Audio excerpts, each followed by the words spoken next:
sa Jeremiah 29 verse 11, sapagkat nalalaman ko ang mga pag-iisip na aking iniisip sa inyo, sabi ng Panginoon, mga pag-iisip tungkol sa kapayapaan at hindi tungkol sa kasamaan, upang bigyan kayo ng pag-asa sa inyong huling wakas.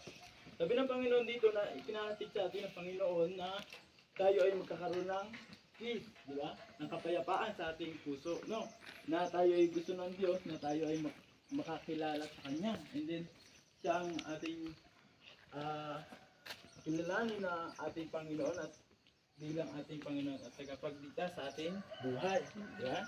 Upang magkakaroon tayo ng peace sa ating puso. Ano?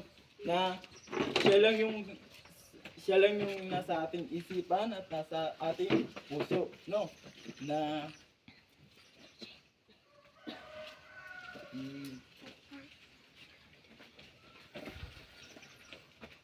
upang magkakaroon tayo ng pag-asa sa ating buhay.